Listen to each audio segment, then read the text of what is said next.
right, Athlete Builder, getting closer to that 1 year mark, that 52nd episode. We're in the high 40s now, and we're back in the library. I'm your host, Jim Beebe. Got my guy, Lucas Lorian.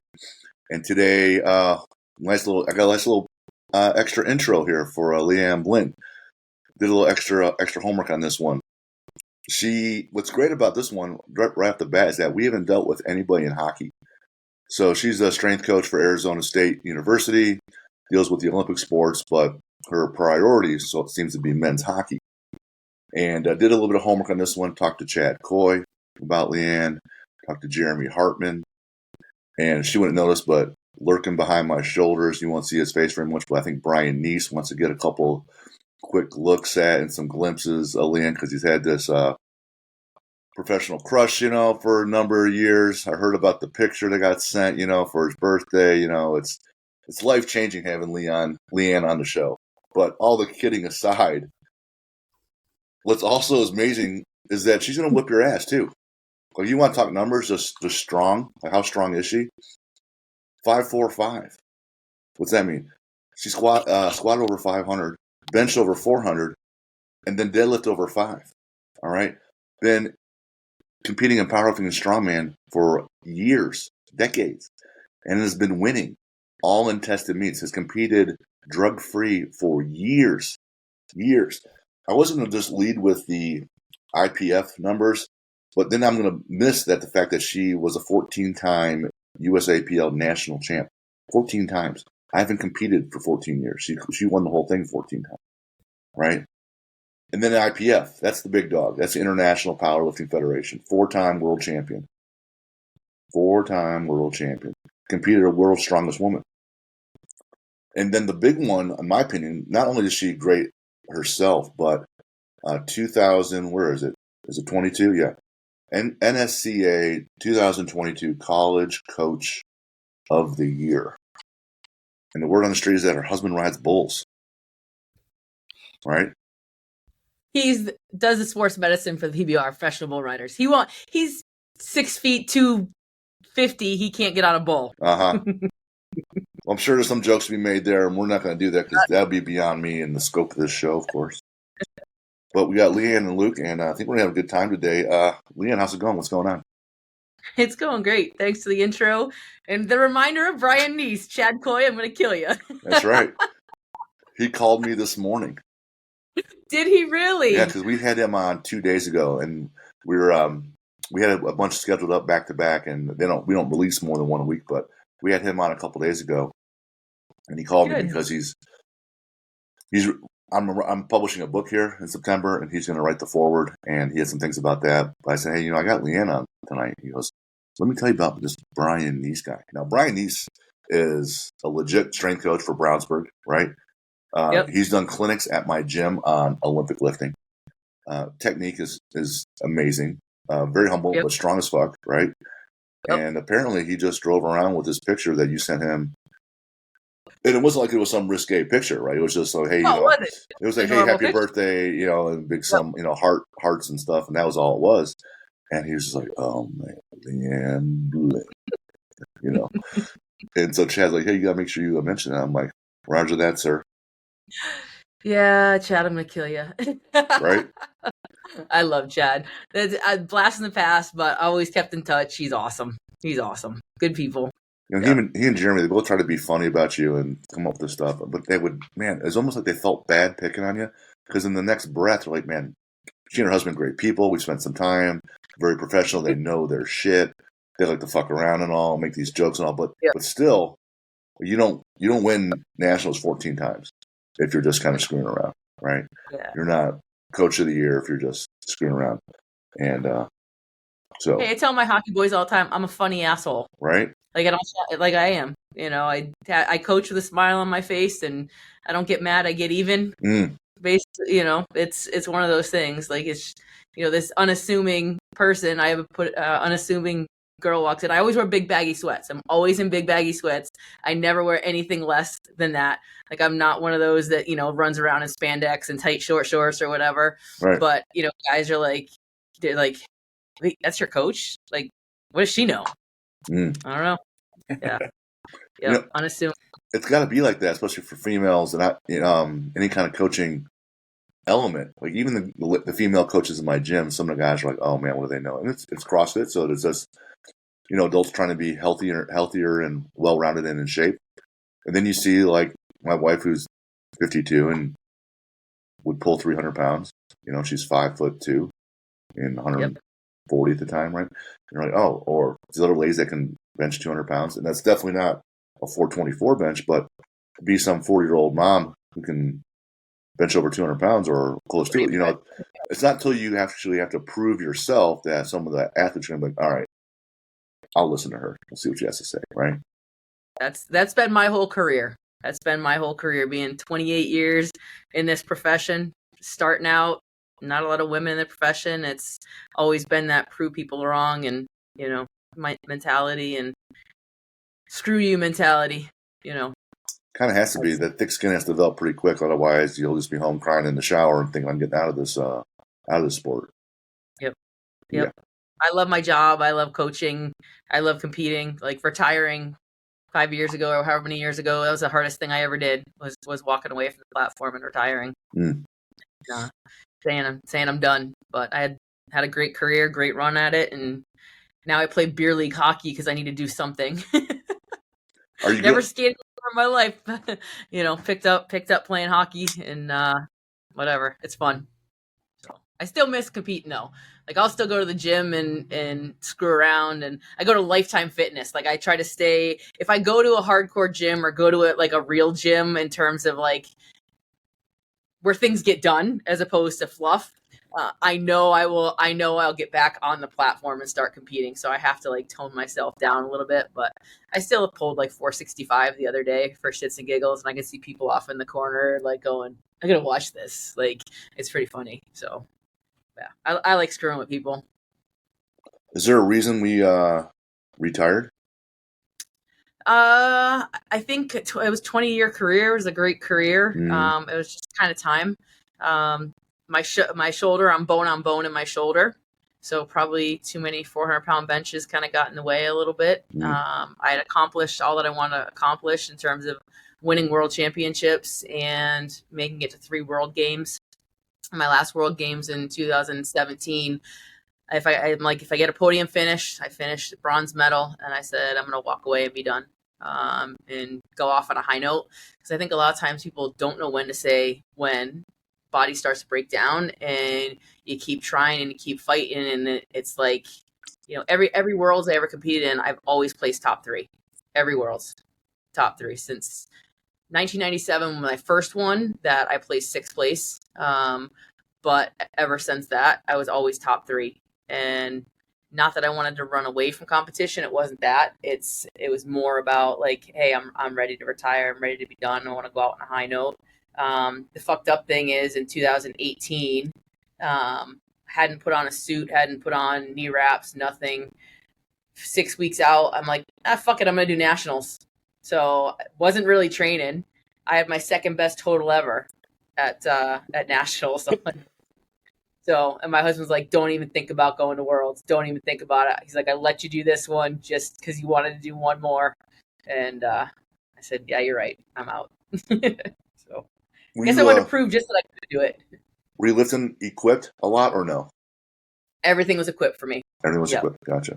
Yeah. Back in the day, it was all equipped. Like there was no raw. Like the raw dog, and I call it medium raw. Let's face it, it is not raw. The knee sleeves that are out there are like suits, are like some knee wraps, and the suits that are out there for raw are like the old Inzer Z suits. Like it's not raw, it's medium. I call it medium raw.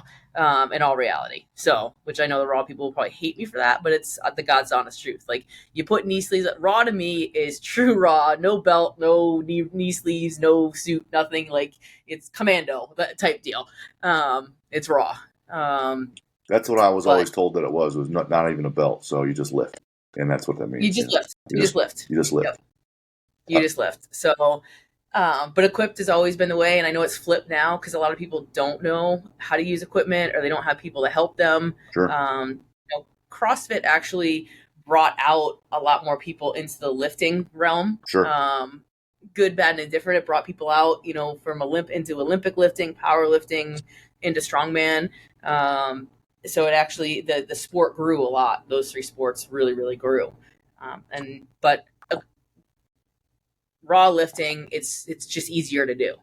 But I don't think people know how to really train correctly when it comes to raw either. If you look at all the people that are in raw that have won, they'll win for 2-3 years. Their body breaks down so much easier because all they do, the percentages that they do the same type of training. You're never overloading. So I think for me, for gear and geared lifters, they stayed healthier that much longer because the gear helped protect, because you were in and out of the gear. You do a cycle with gear. Not gear meaning drugs, but gear meaning equipped. Right. So you would do your thing in gear for 6 weeks, 12 weeks, whatever it was, and then you come out and you do raw. So it's like you're loading and underloading. It's like undulating training. So now I see a lot of raw lifters. They're in and out of it quick because their body can't handle it. Their body can't keep up. And then they take 3 days, or a 4-day program, and they do every single exercise. They hit the full body. So it's like, okay, I'm going to go Monday, Wednesday, Friday, Saturday. I'm going to do some form of squat, bench, and dead. Monday, some form of squat, bench, and dead. Wednesday, some form of squat, dead, and bench on Friday with every rotation. And I think the body just can't handle it. My mindset was training a lot differently back in the day. So just different mindset. Do you apply a lot of conjugate then if you're trained differently? So most of our athletes, and me included, anyone that was really trying to get stronger, it was 2 heavy days and 2 speed days. Repetition method on those days for all your accessories. 80% of your volume is accessories. What did that look like for you? For me, I trained 5 days a week. So Monday was always my heavy squat day. So heavy squat and light accessory dead. But I'm also psycho. Like most people will tell me that I overtrained because I'd be in the gym for 2 hours, and if you listen to Charles Poliquin, you should never be in the gym for more than 75 minutes and blah, blah, blah. But I think for me, it's what worked for me. It's not going to work for everyone, but Monday I squatted accessory dead, 3 or 4 exercises along with it, lower body related. Tuesday I would bench. So it's my heavier bench day, along with back. Wednesday, I would do I would do shoulders and arms.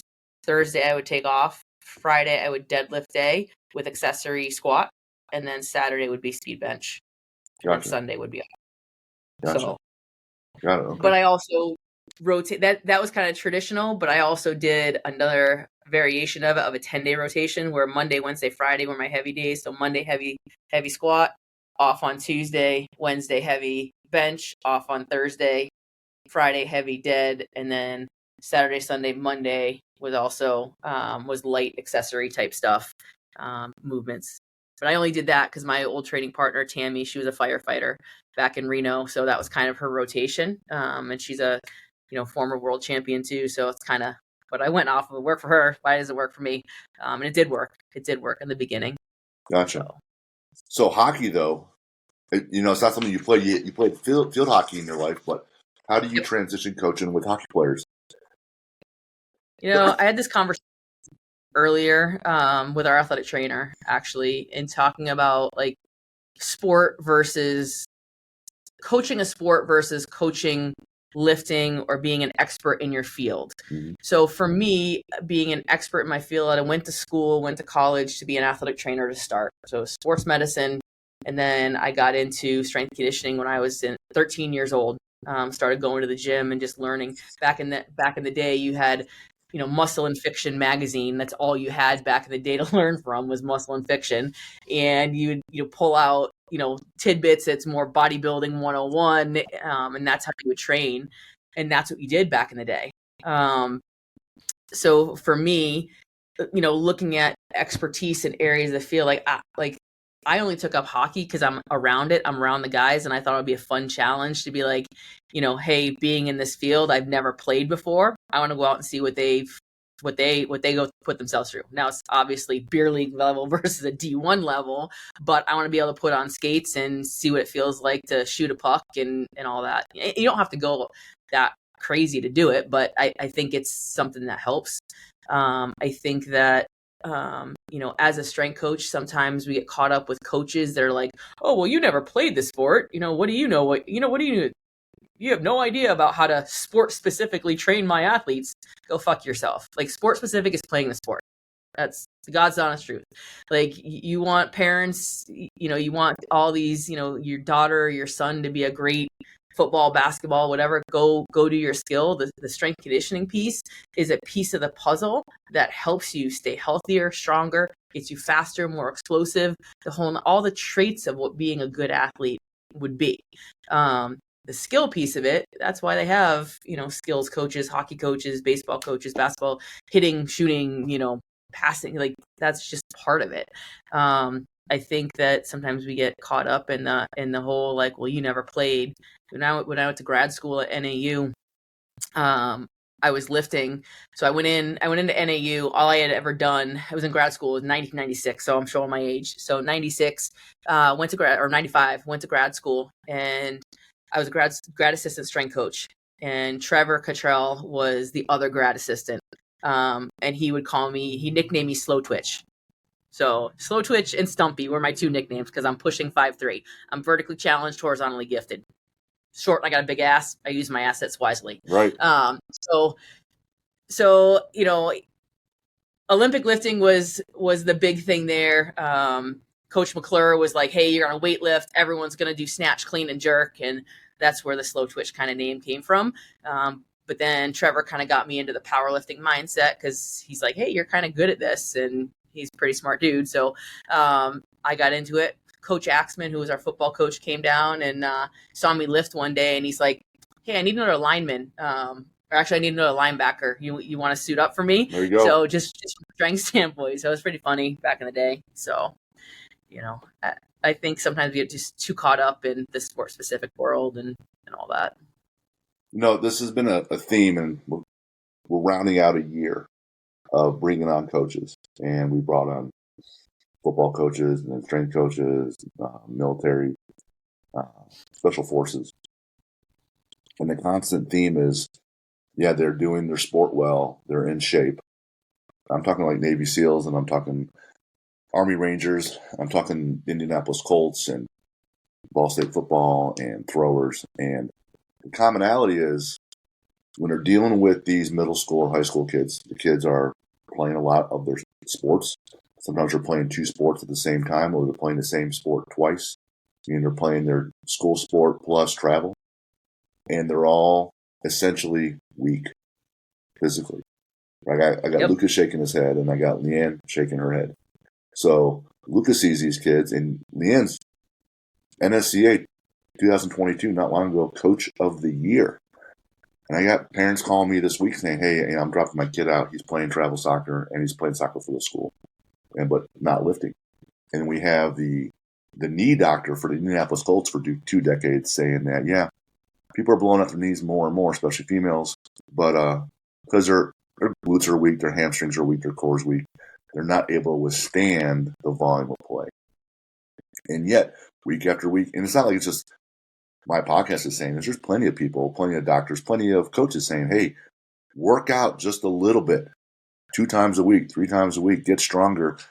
That's now the limiting factor. People aren't doing it, right? So I see or hear you being polite, saying, maybe people spend too much time on their sport-specific stuff, but it's not. They're spending a little too much time. They're spending all their time on it. Isn't that right? They're spending 100%. almost no time lifting. They would spend 10% of their time lifting. They're all elevating to starting varsity, all conference, all state, right? That's really the thing, right? People aren't doing it, and this is an easy way to make a big difference. Yeah, and most parents will say, oh, well, little Johnny's got to go to this practice and that practice and this sport, and right from this sport to that sport. We have no time to fit in the strength and conditioning piece. He doesn't need that. No, that's a big piece of the puzzle that you're not developing your kid. Like, your kid is going to be set back. You're setting him up.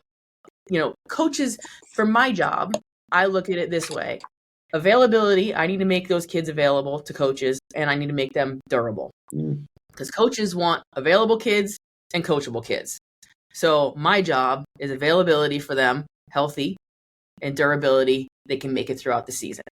And parents don't understand that, back in the day, there was no strength conditioning. We had PE class back in the day. Mm-hmm. We'd go out and climb in trees and go outside and, do things, do dumb shit, climb trees and, go out and play ball for hours. And it's like, hey, there was no cell phones. There was no video games. I mean, there was Atari back in the day, but you're lucky if you had that, like, again, showing my age, but now it's like every parent, you gotta peel your kid off the freaking couch.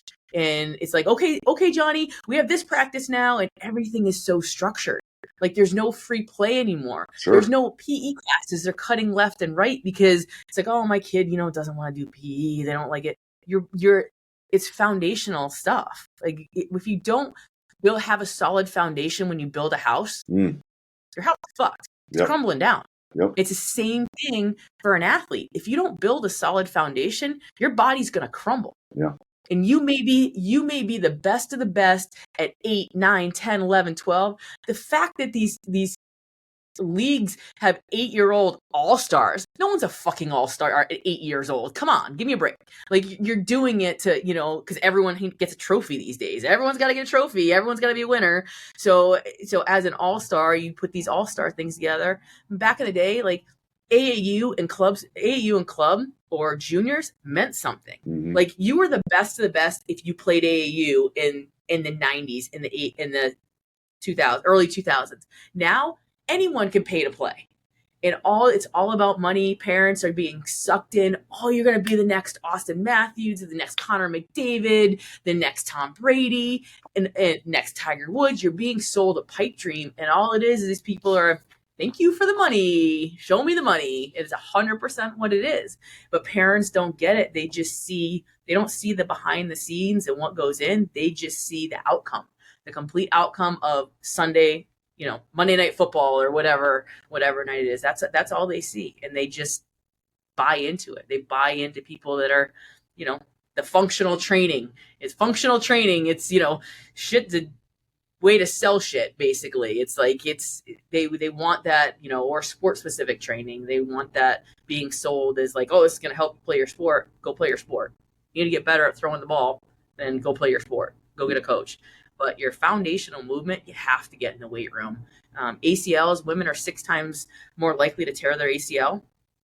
Sometimes it's a genetic thing. Sometimes I tore my ACL skiing in 1994. I've skied my whole freaking life since I was 8 years old, skied. In 1994, I went to Tahoe, went to Squaw Valley, like just got caught in wet, heavy snow and pop, there you go. Like just a weird freak thing, and freak accidents happen. Sports, collisions have collision sports like hockey, like football. Freak things happen. It happens all the time. It's not the matter of when you get or if you get hurt. It's when you get hurt because it's going to happen. But how you recover from it is different. Everyone's different. You keep training. You have a great foundation. You're going to come back a lot faster. I don't know. Sorry for the rant. That's all right. Luke, you see the same thing, right?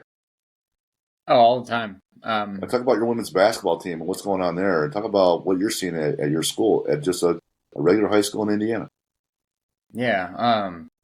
It's particularly bad where I'm at with primarily football. A lot of volleyball, stuff like that. All your club sports typically, your soccers, volleyballs, AAU basketball, all that. I don't know if it's how new it is, but the 7-on-7 football stuff is taken over like crazy. And what it seems like to me whenever I see it, I'm not saying it's everywhere, but a lot of people create these training facilities, and it's just for skill work, skill training, working on, and it's really not even. It's real bad when it's like volleyball and basketball stuff like that, because it's not necessarily training. It's you're going to play 50, 60 games in a matter of. I mean, our girls are gone almost all of July, and they are playing summer league basketball, which I didn't know summer league basketball was a thing until I got into coaching in the high school level. I didn't know that was a thing, and they're playing basketball all summer long. You got football guys out there playing basketball all summer long while also going to practices and stuff. And that summer league is it's essentially AAU. And if you ask me, and it's with your basketball team, but it's just kids running up and down the court. They're not playing their sport. They're not learning. And it's time, I feel like the AAU stuff actually makes athletes unprepared and way worse for their sport, because then they actually have to go and play real basketball against teams that are really dialed in the sport, not just running down, playing pickup game, throw it to the guy that can dunk it, whatever. And then it's like you got, for example, I got a girl that, is a football player that also is a soccer player that is not only doing soccer for the high school, but doing soccer for the club team, playing football. And I think she's picked up flag football. Flag football is now a sport for girls. And so you're playing 4 sports in one season. It's just it's a new thing. And, it's just a matter, like you said, it's a matter of time when you get hurt. And at the high school level, it's really hard to try to talk them, unless you got a sound culture where you're at and coaches that really are on top of the game. But it's hard to get that under wraps and hard to get them kids to understand, because one, they love it. They like that stuff. They like playing the games. They like being involved. So to try to tell a kid to quit doing something they love, quit playing their sports, they're like, well, I want to play as much as I possibly can. Well, then you get conversations about what your goals are and what you want to do. And then you have those kind of conversations. But it's I'm fortunate that we haven't had a lot of injuries where I'm at.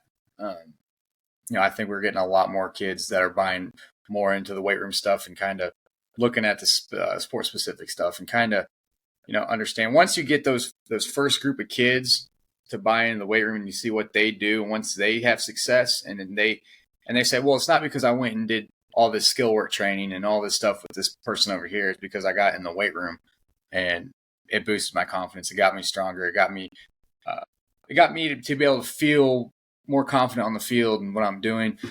When you get those kids to that level, then you start to see a change. And that's kind of where we're at now. We're starting to see that change, but it's a plague of injury and a plague of money grabbing adults. And that's what I blame first and foremost, is the adults that are doing all this stuff, because it's, one, they're looking for a money grab. 2, it's they weren't successful in their college or high school endeavors when they're playing the sport. So now they're going to push their kid to be their very, very, very best early on. And whenever it's, part of the game is to have fun, and, the training and all that's part of it, but let's not burn out 10, 12, 13-year-old kids because you want to, I don't know, make them this little league all-star. I don't know. Funny story. I actually had, me and my fiance, we go to B-Dubs after every football game on Friday nights. So we're at B-Dubs. We're just sitting there having our food. And we're just talking about the game, talking about training and stuff like that. And a guy just kind of overheard our conversation. Was, hey man, what can I do to get my kid better? With, he's a wrestler. How can I make him better? I need to get him into training.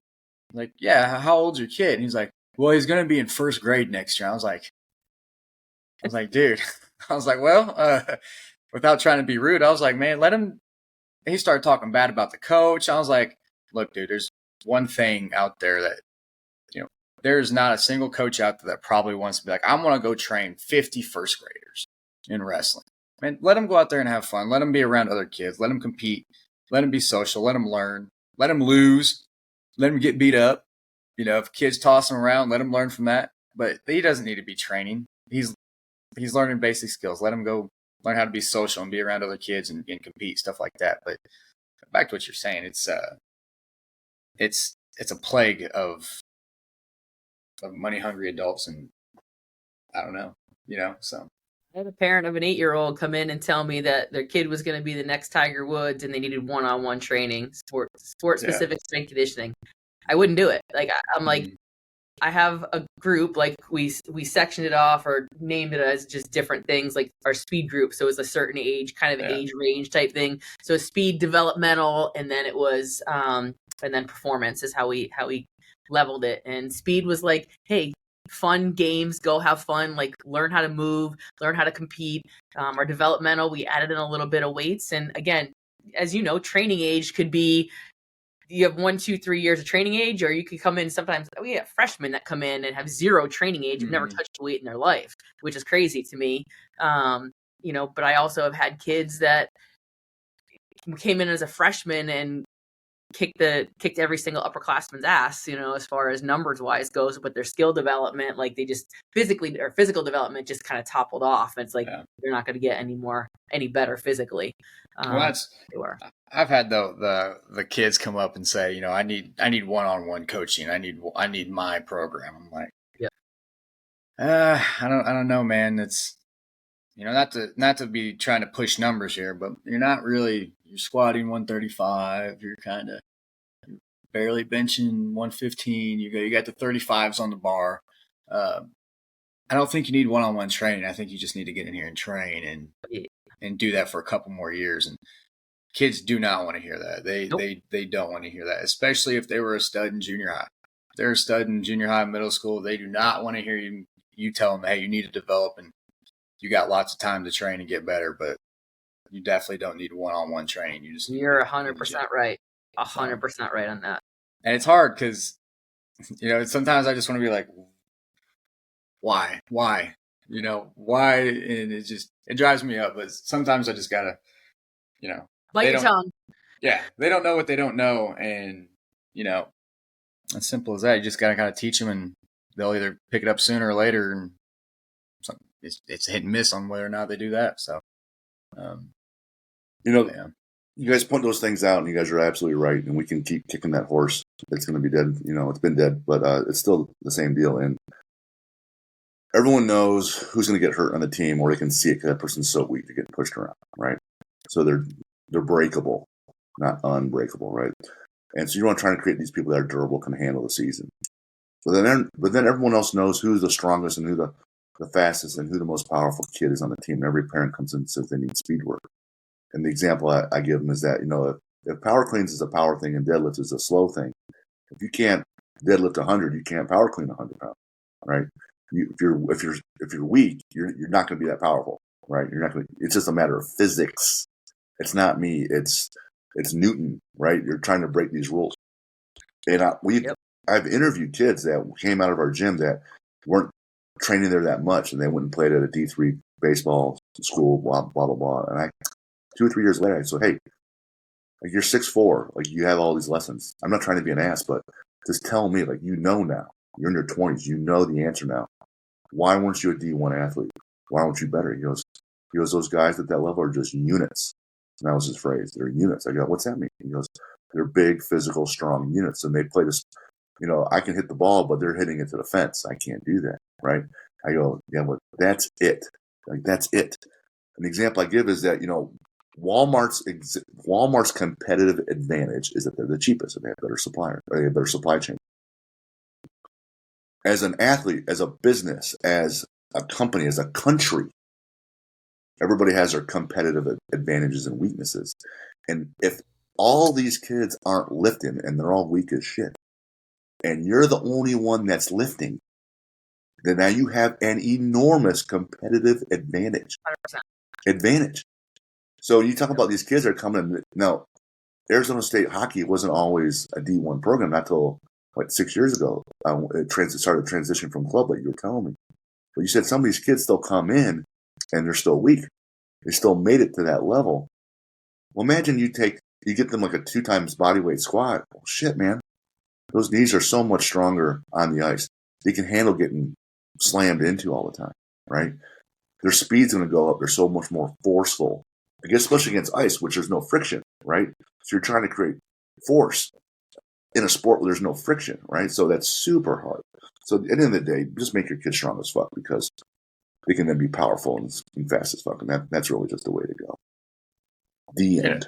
To kind of talk about that too is like, we, specifically talk about our football team.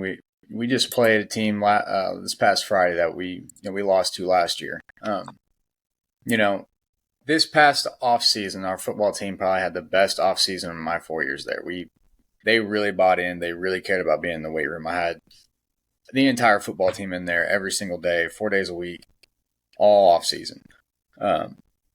We ended up having over 20 405 back squatters. We had 10 mid fours, and then we had 2 500-pound back squatters. I'm not saying numbers are that important, but what I will say is that the commitment, determination, and the discipline that they showed, and the character building, and the camaraderie and suffering together, and doing all that stuff together, and that's why it kind of goes back to the whole, go in and see your trainer.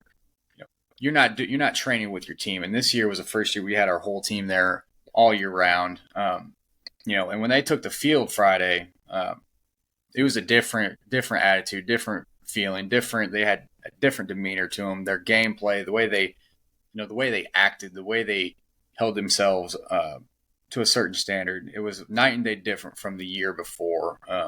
When we had adversity, they were able to handle adversity. When they were getting, there's parts in the game where we were struggling. The other team had all the momentum, and to see them be okay with that and still fight, and then come back and win the game. And really, it was a hard fought game, and it was very physical, and see that everybody was able to handle that.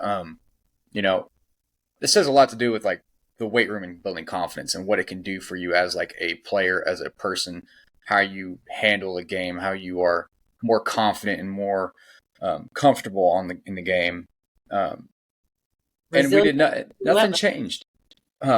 Resilient and relentless. Exactly. And nothing changed other than the fact that they suffered for 10 months. They worked hard for 10 months. We put them through a lot for 10 months, and they were able to go handle it in front of an entire community. Like, it was their community night. Everybody was out. They had all their little league teams. They had all their varsity teams out there. This is our varsity team. This is our other varsity team. And the whole town was out, and it didn't faze them one bit. And it's just, nothing else changed other than the fact that we had the entire team there, and we went to work all off season.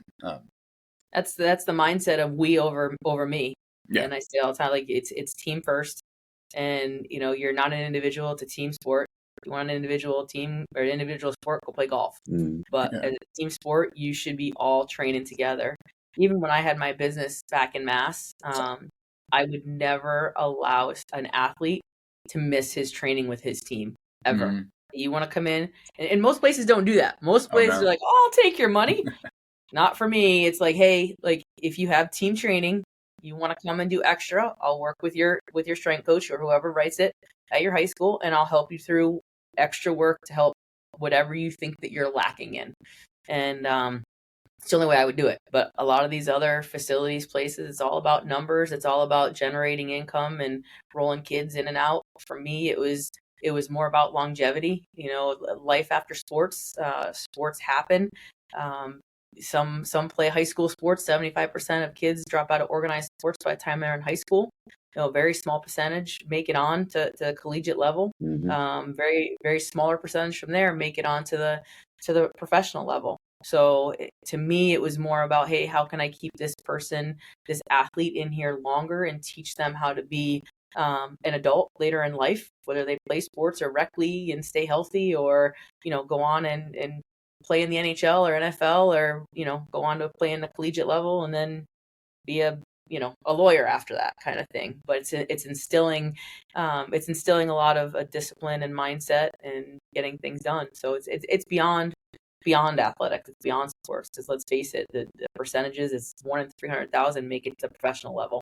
I mean, that's a small percentage, but mommy and daddy will always think that, oh, my kid is the 1 in 300,000 that's going to make it. Well, are they doing the right things? Are they training? Are they eating? Are they sleeping? Are they, are they staying up all night playing Fortnite, or video games? Are they, getting up and eating breakfast? Or are they sleeping until the bus comes and rolling out of bed 5 minutes before the bus comes, or not eating all day long, or eating crap and junk food? Like, there's a lot that goes into it that people don't realize, and it takes a lot of sacrifice. I had questions about, you mentioned mindset, which is huge, right? Because it kind of governs everything.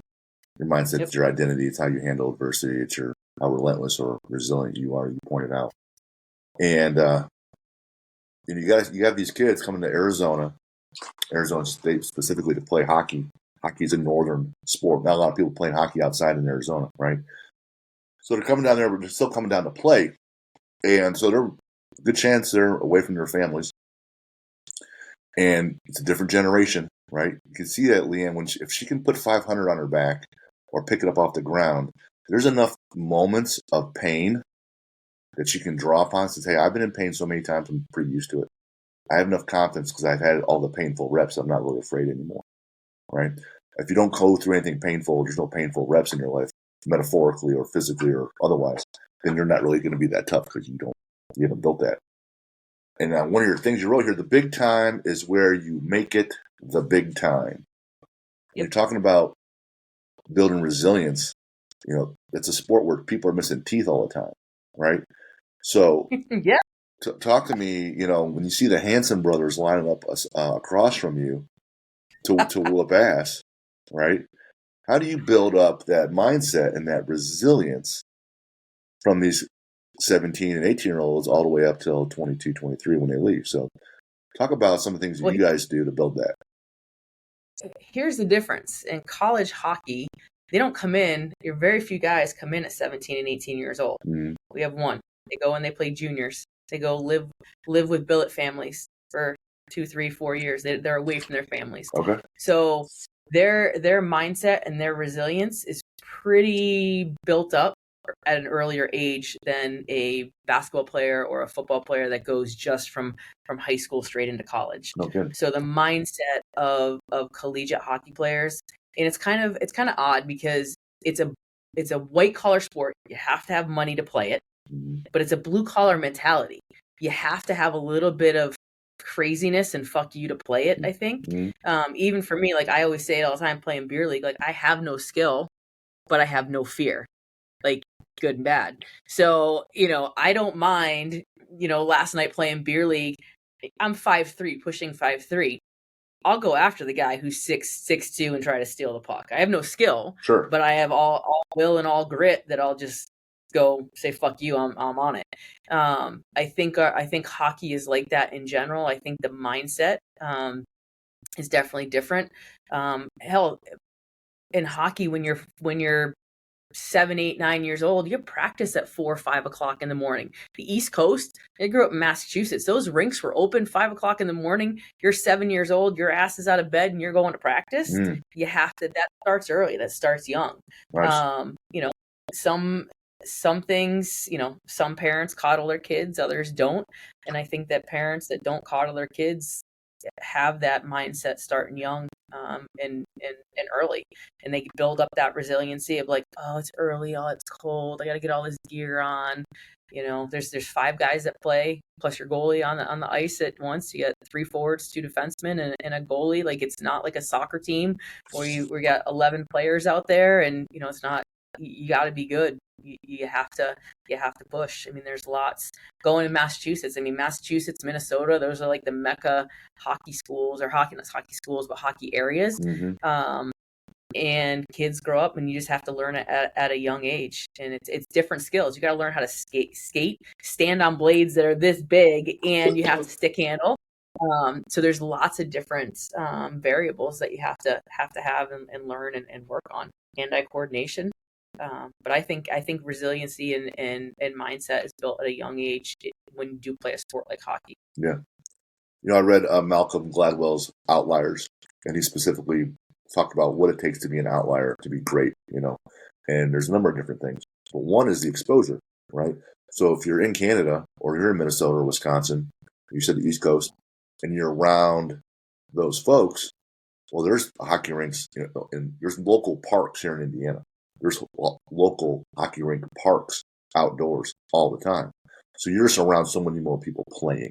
Like everyone that's great playing soccer in Europe because they're all playing soccer. Everyone's playing. So you have that much more exposure. So you're talking about those people just around it more. So you got a better shot. The other thing is that since people are around it so many more, they're getting so many more reps.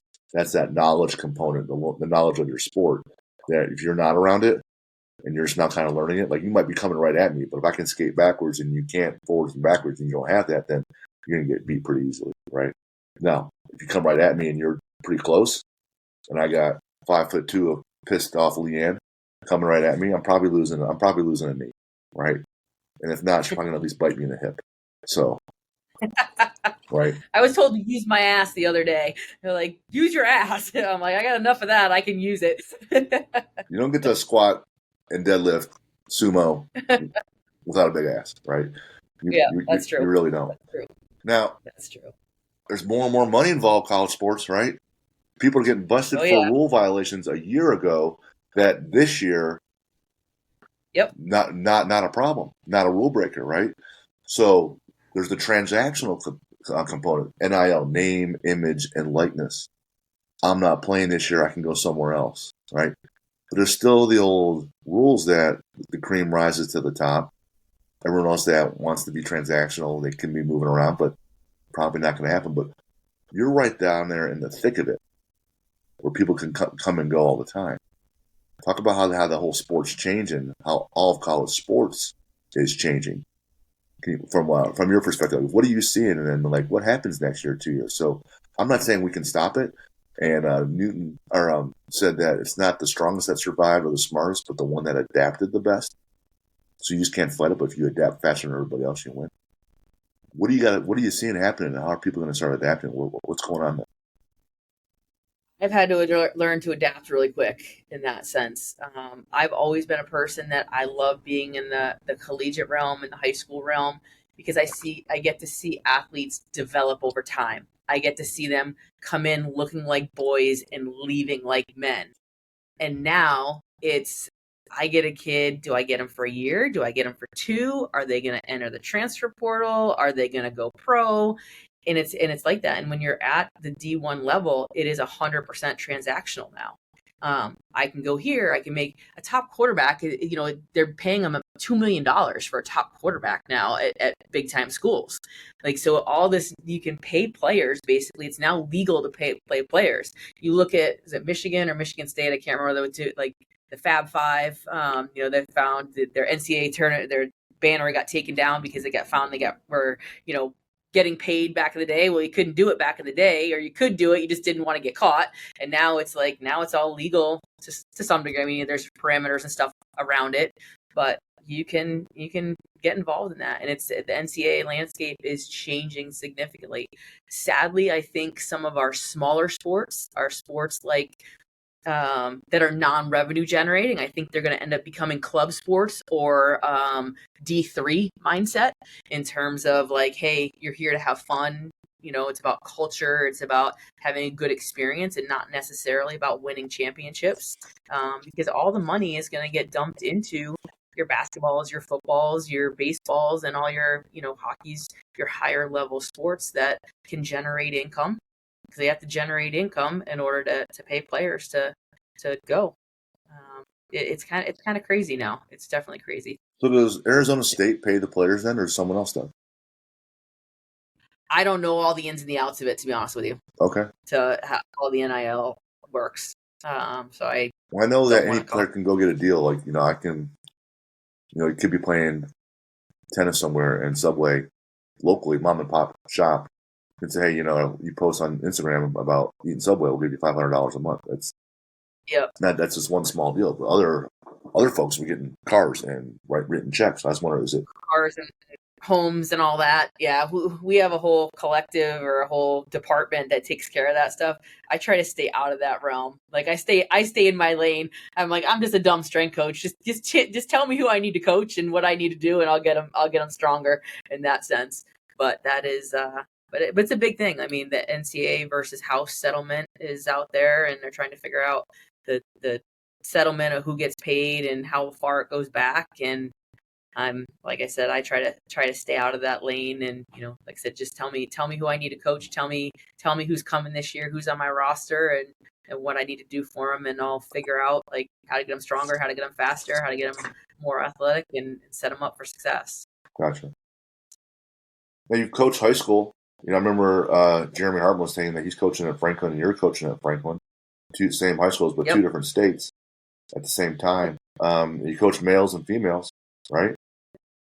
Yep. And if you read Bartholomew's book, Brett Bartholomew, I can't remember the name of it though. I think he spent like 50 chapters. Each chapter is real short. It's like 5. Conscious coaching? Yeah, that's right. Yeah, that's it right there. So he talks about different personalities and how to work with them, right? what's the personality of a D1 college hockey player? And then what's some other personalities you work with? You're like, hey, this is what I really like to work with. And also there's others that, these are really challenges I have. So I learned more as a coach, and this is pretty fun too, but you wouldn't think this is very fun. So give me some insights there on working with different personalities. I think a biggest thing, there's three things that I look at. I look at connection, communication, collaboration. So for me, I talk to a student athlete. So before they even come here, I call them, I get their background. I get, what their training is like, who they've worked with, how they worked. We have a kid from Sweden this year. All he did his whole career and his whole life was Olympic lift. So he's awesome at Olympic lifting. His power output on the force plate is the best that we've ever seen here. He's like a track athlete. Numbers comparatively compared to all of our other guys are like, what the fuck? Like, it's crazy. So to me, it's all about getting to know the student athlete first and getting to know what makes them tick. Like, what are they good at? What are they not good at? What do they like? What do they don't like? What has their experience been? And then for me, from there, I decide, okay, how am I going to best serve that student athlete? So I have athletes, like I told you before, and I said it, like, I'm a funny asshole.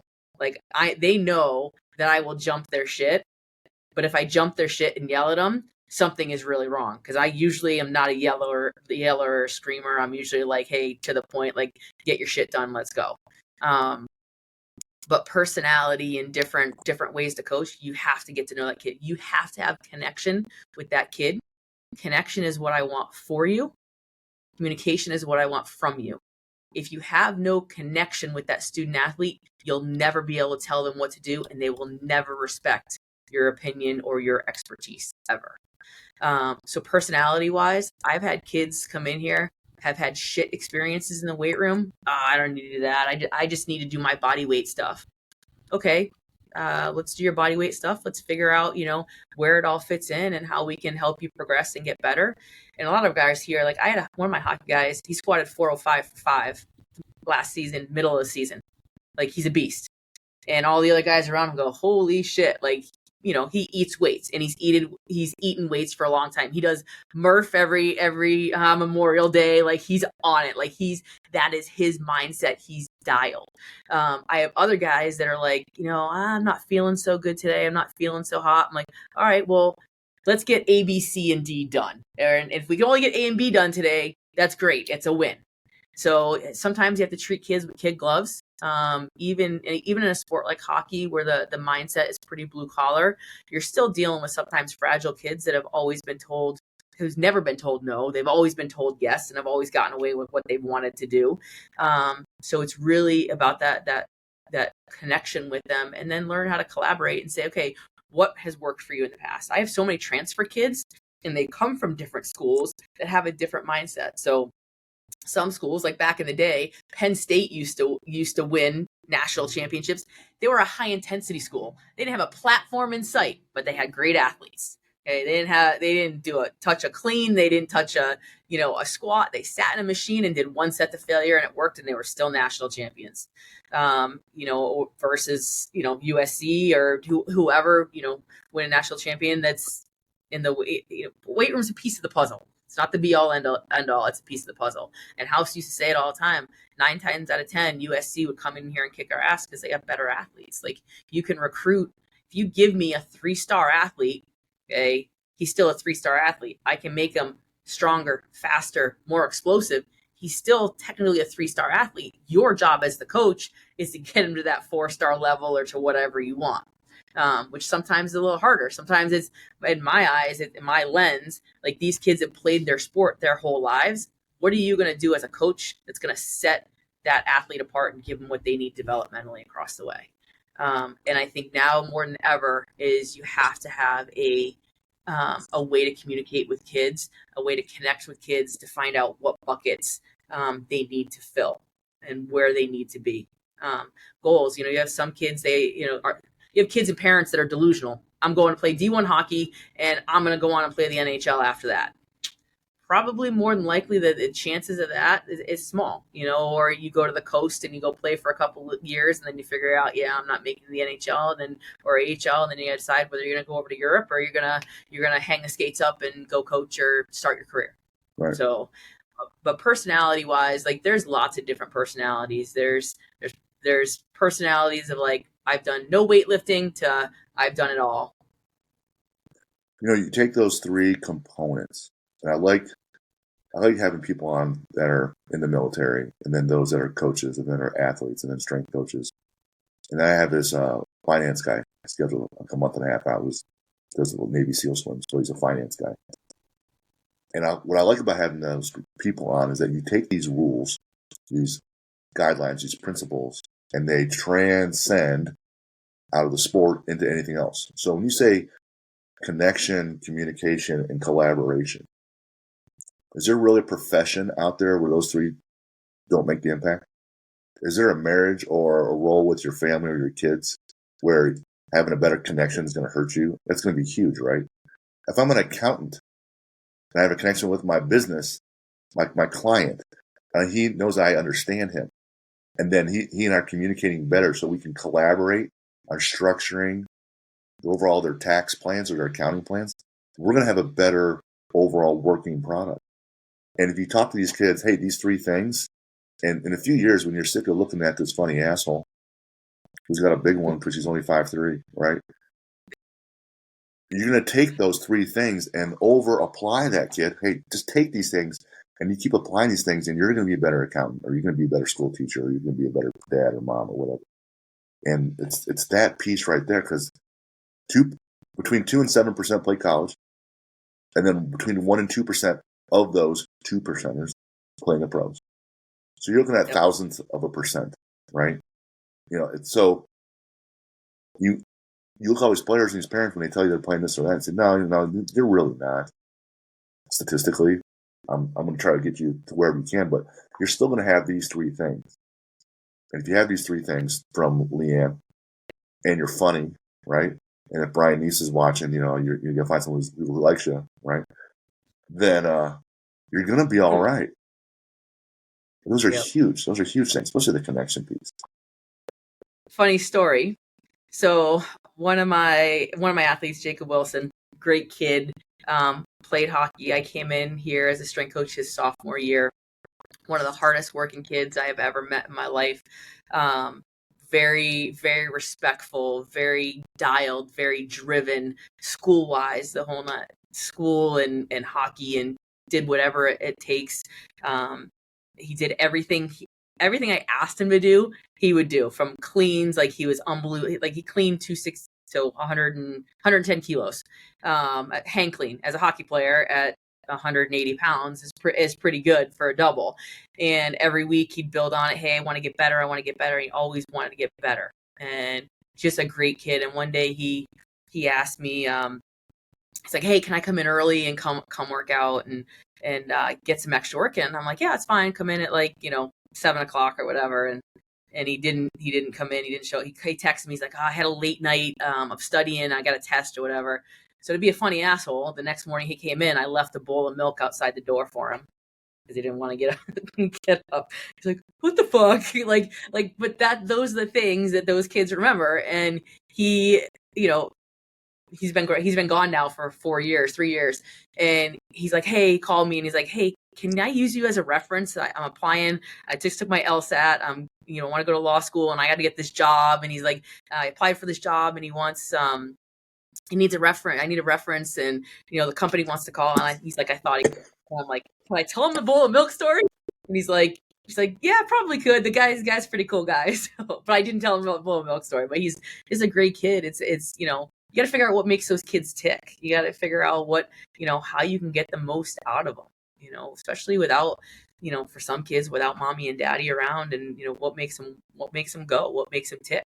Sometimes, you find out from kids it's mom and dad that love the game. It's not that they don't love the game. It's mom and dad. Mom and dad's living vicariously through their kids. Sure. I've seen a lot of kids quit and give up and walk away and be like, give up scholarships and leave and, hey, it's not for me anymore. Or I just want to focus on academics and, start my life.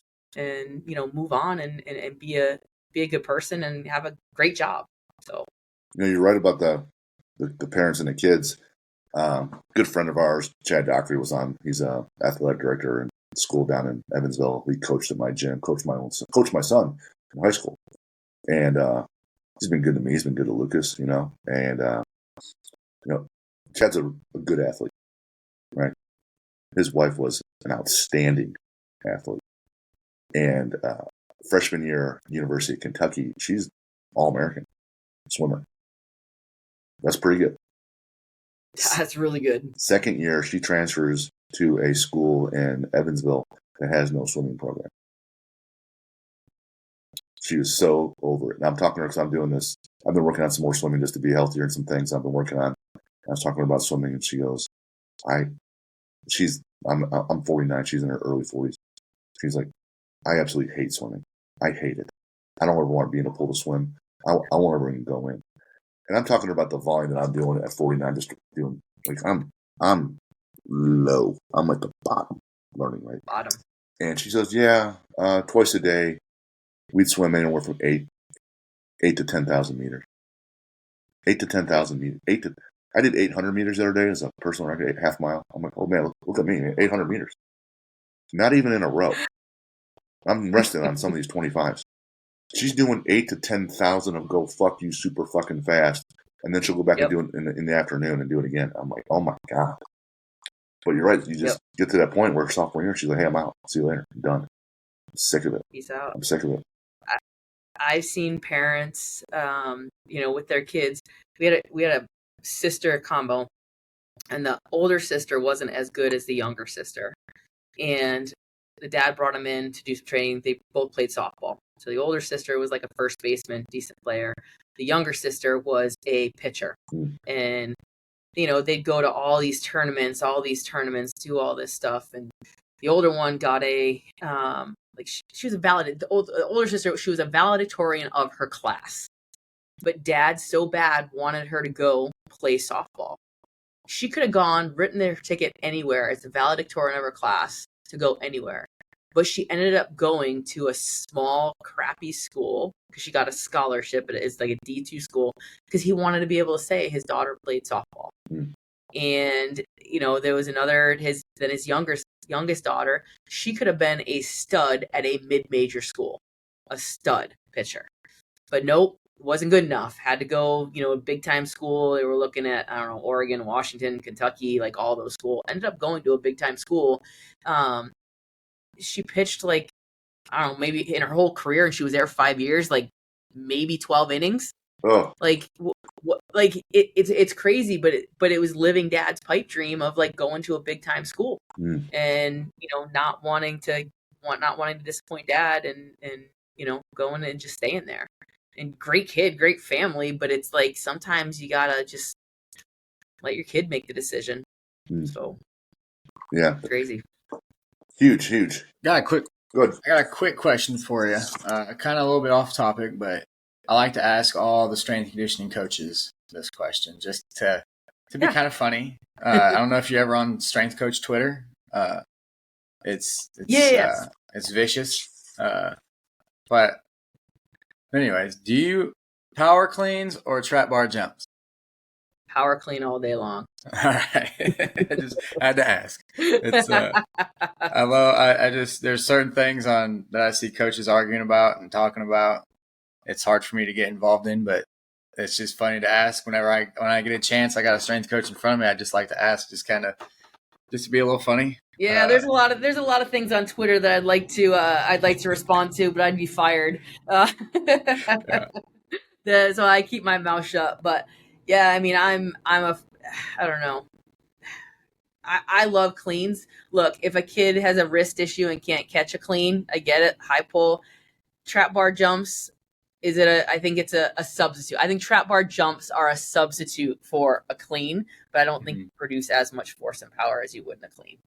But what about the force plates and stuff that say otherwise? Yeah, well, you know, who's doing the force plate testing? Yeah.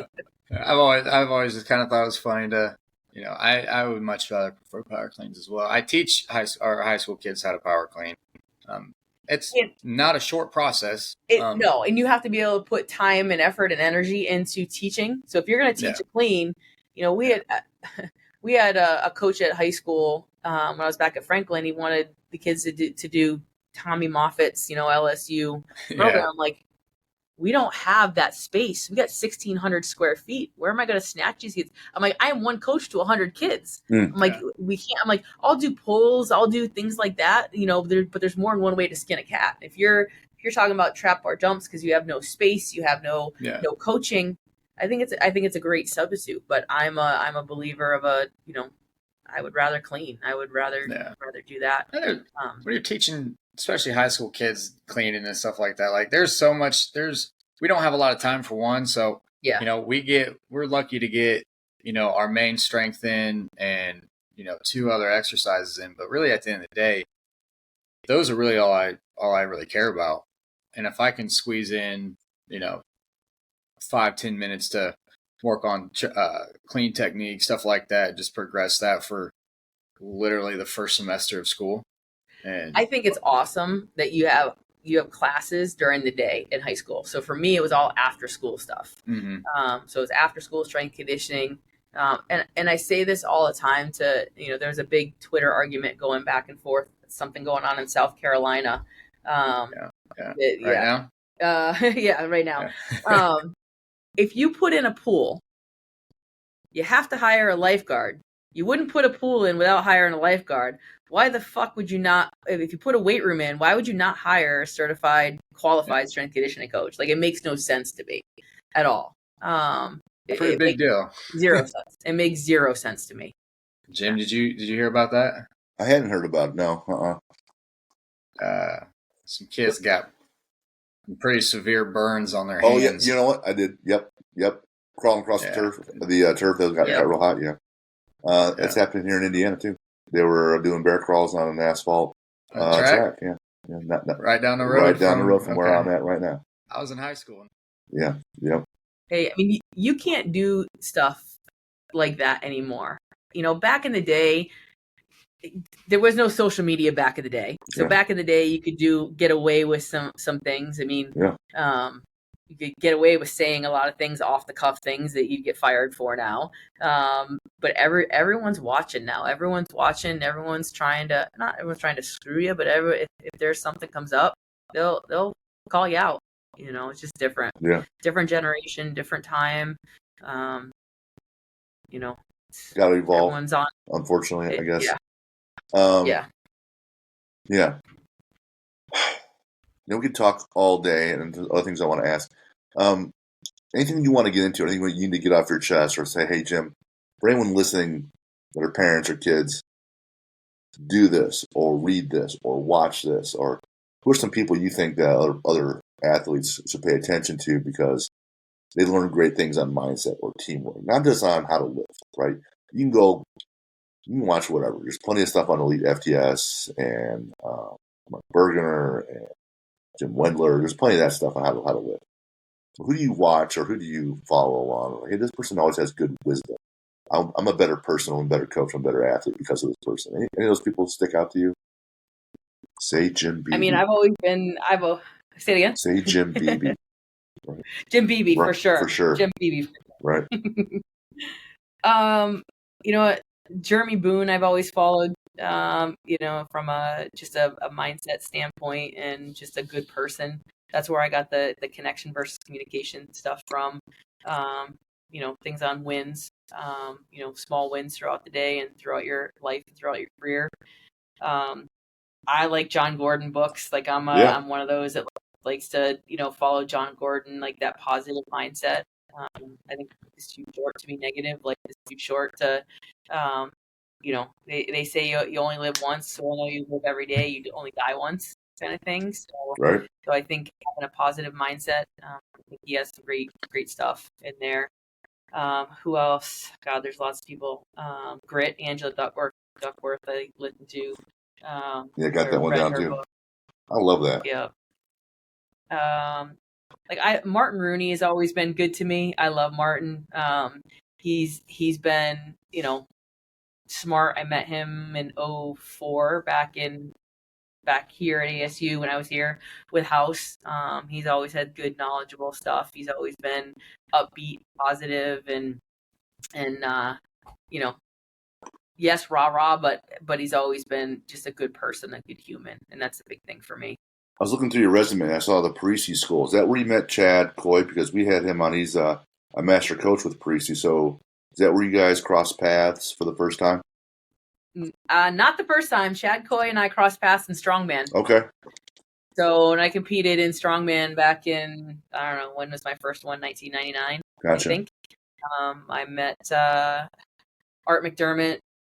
He used to run all the Shriners strongman competitions. Oh, wow. And I met Charles Poliquin back then. So Charles and Art put a strongman seminar on. We put it on at Boston College when I was working at Boston College. And then Chad I met, I think it was 2000 when I met Chad at the first strongman showdown. I think I sent you a picture of the one doing the Hercules hold. Saw that. I think I said that was from that. Yep, that's where I met all those guys. I just sold my Hercules hold. I'm the state chair for Indiana, and we host contests, but it's just low level stuff. And sadly, it turned it all over. It's just that I'm not getting people to come, and those that want to compete, they end up going to the Midwest or the regional level first, and they just bypass those lower shows. So that's how I met Chad, and we had a Highland Games event. We had many Highland Games events at our gym, and that's where I met Jeremy Hartman. In fact, it's a funny story. I'm wearing this shirt. It's an older one. It says Heavy Athletes. Unbreakable. Yep. Unbreakable is our gym name, Unbreakable Athletics. So we're over in Ohio, and Ohio's big on strength sports, and Mark Valenti was hosting a contest. And it was a combo. Half Highland Games and half Strongman. So 6 events, nice. 3 and 3. And a bunch of us, maybe 5 of us from the gym went over to compete. And of course, had these shirts made. And there was instead of calling it Heavy Athletics, they wrote down Heavy Athletes. And most of the guys don't care. Some of the females, when you call them heavy athletes, they're like, you're calling me fat, so they're a little pissed. That's why I kept the shirt, because I'm like, that's a good reminder. You hate just. That's definite. I had a contest in 2003. We had nationals in Columbus, and then we had another competition in Columbus, like downtown Columbus. We had to push this big, I don't know, drainage pipe thing, like lean again. It was kind of crazy, but it was fun. It was fun. When people ask me what is strongman, I said we pick up dumb shit. Yeah. We pick up dumb shit. I have a picture on my wall of me flipping a tire, me pulling a plane.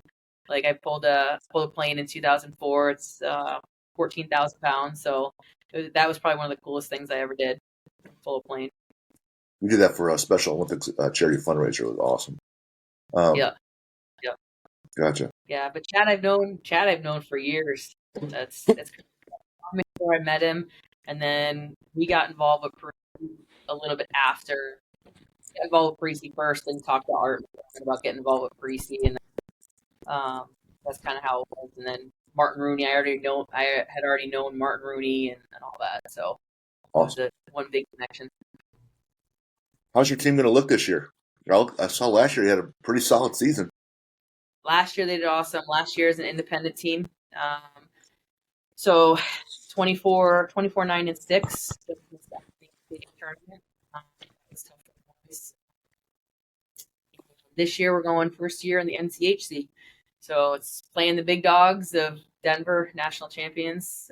So it's Denver. It's oh my gosh, who else? Colorado College. It's NODAC. So it's a lot of big time schools are in that conference.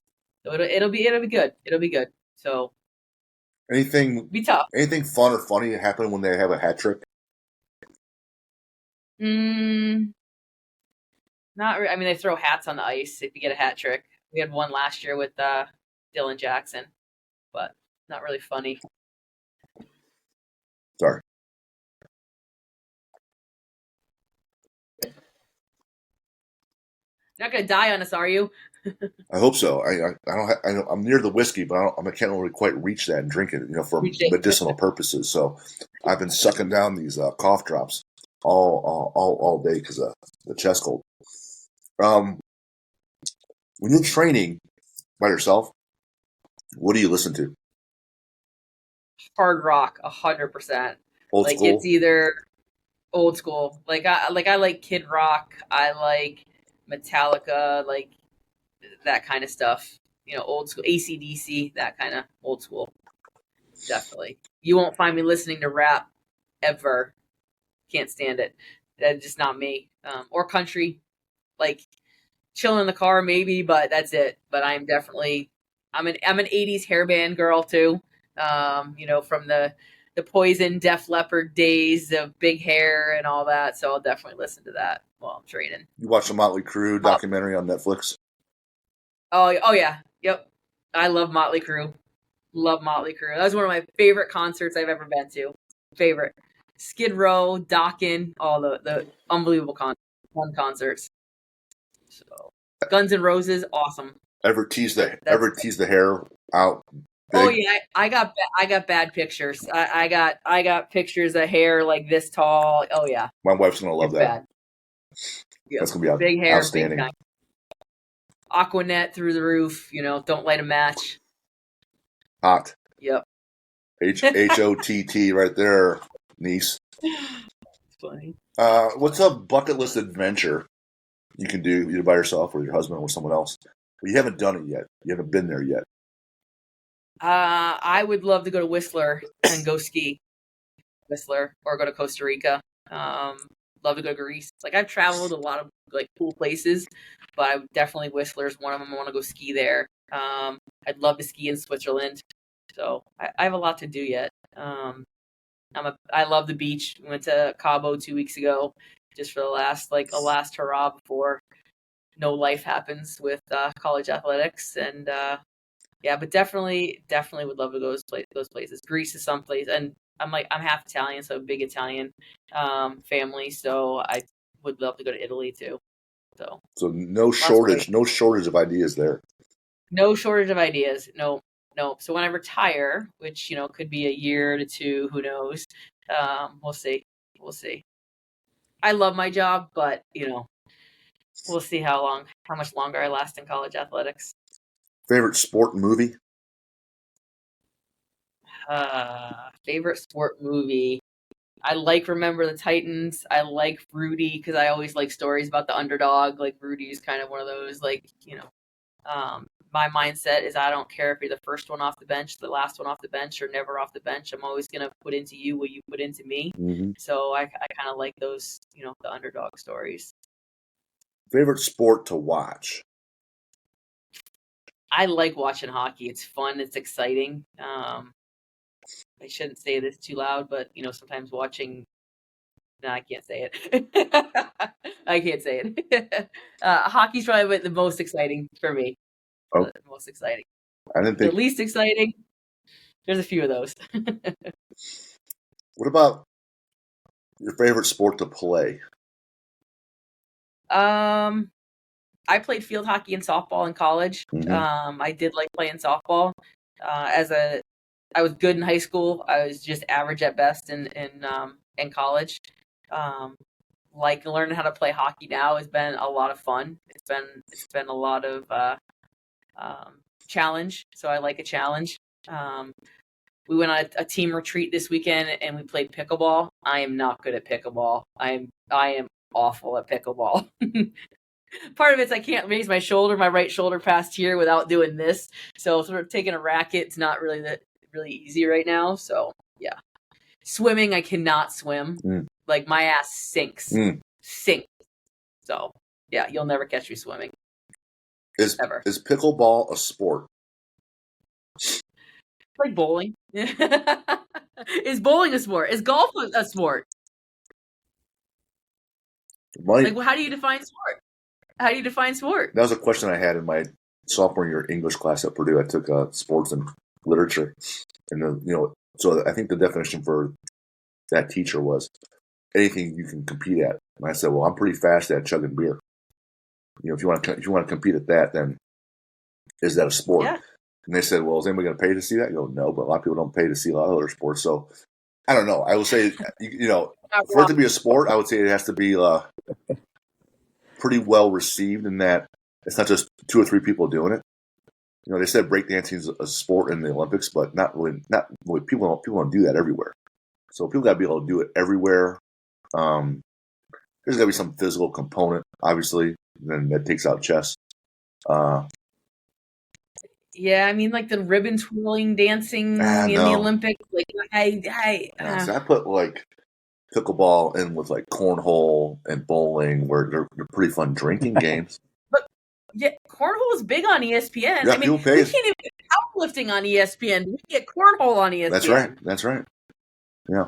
So you can get darts on ESPN now. Is darts really, I don't know, man. If you got the other person on the other side getting hit with the dart, back and forth. Extra. If it's 1v1 that way. Yeah. Who's your favorite athlete to watch? Favorite athlete to watch. There's a lot of favorite athletes to watch. I think God, my guys are gonna say they're gonna be mad at me if I don't say them, my hockey guys. So I'll say my hockey guys here are my favorite athletes to watch. Oh, you big homer. Lame. All right. I'm gonna reword this then. If it's not hockey, with hockey, what's your favorite protein? Well, Bruins, because I'm from Boston. So, yeah. Some places the sports are religions. They're not just, hey, it's just cool to play, Like, yeah. But I will always say this too. Like, I've never had a true favorite, only because, like, I'm always rooting for for athletes that I've had, and if they go on to that team, I'm rooting for that team. Like, whether they go on and play at a high level, like, I'm rooting for that kid as opposed to necessarily the team. So that's the thing. My son plays football at Ball State, and one of his teammates was Carson Steele. They both came in as freshmen, and Carson Steele did 2 years there, then 1 year at UCLA, and he was an undrafted free agent with the Kansas City Chiefs this preseason, and cut day was Tuesday, and Carson made the team. So my wife and I, we've seen him play. He's from Indiana, and he was on Jack's team, and Jack had a relationship with him. So we're cheering for that kid that and it's like, oh man, it's pretty sweet, So I totally get what you're saying.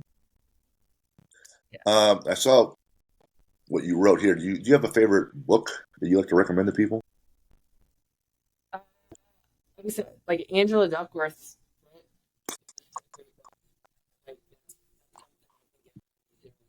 Got it.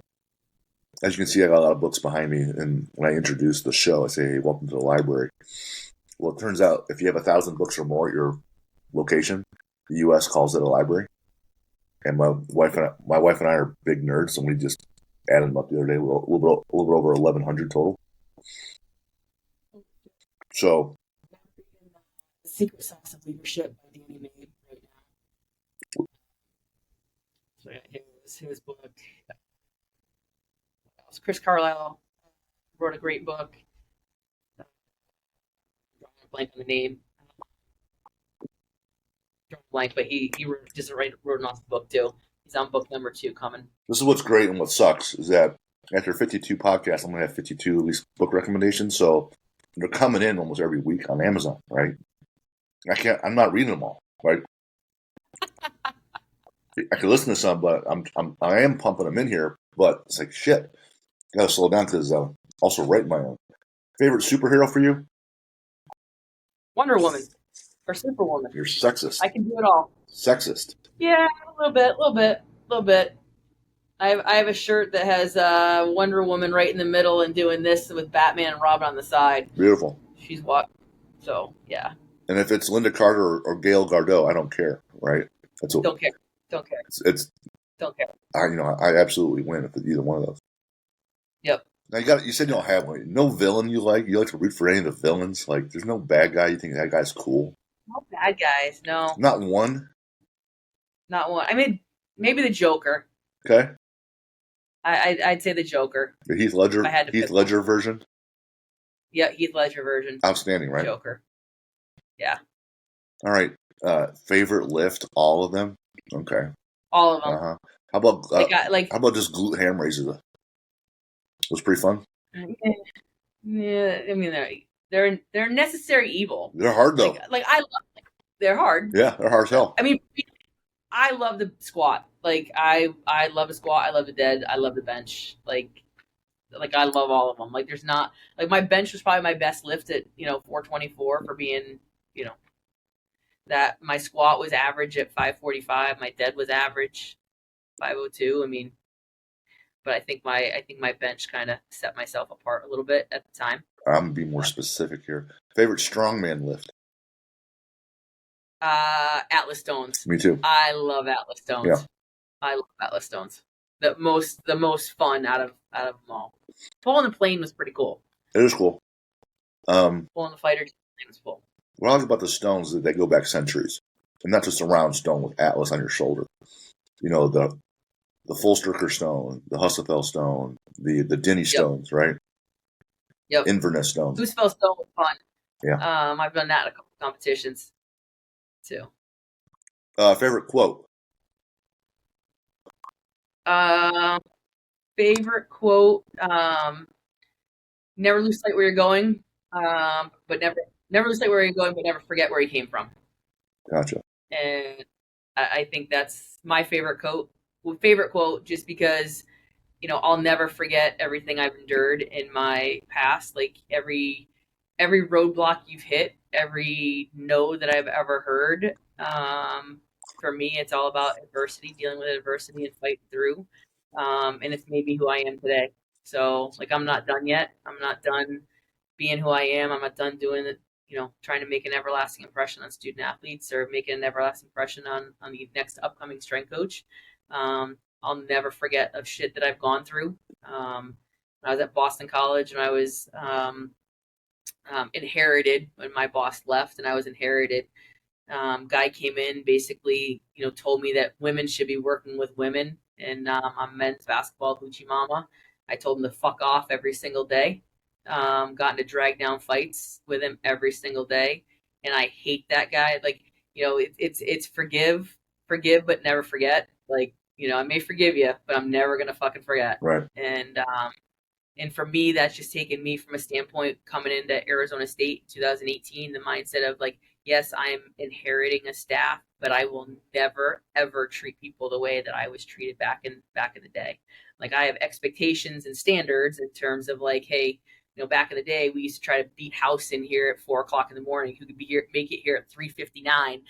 Now it's like I don't really expect our staff to do that. I can't pay my staff enough, so I give them back their life and don't expect them to be here when they don't need to be here. But yeah, there's a lot to that quote that means a lot to me. So, well, it keeps you focused on a target moving forward, but it's not so specific, so you're still moving forward. But also reminds you of your past, so you have the confidence and you remember where you came from, and it keeps you humble, right? So yeah, if you're walking through walking through life and down that path that way, driven and focused but humble, you're probably just going to be just fine. I know we can find you guys at Arizona State.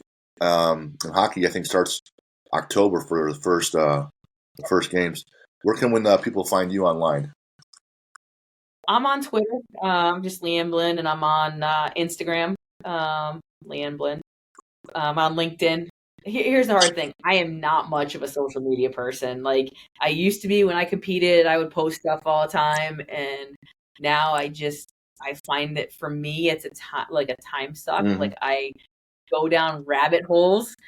So I put a time limit now on my social media where it's an hour and 15 minutes a day. And that is it. So for me, I'm trying to be better being present when I'm home.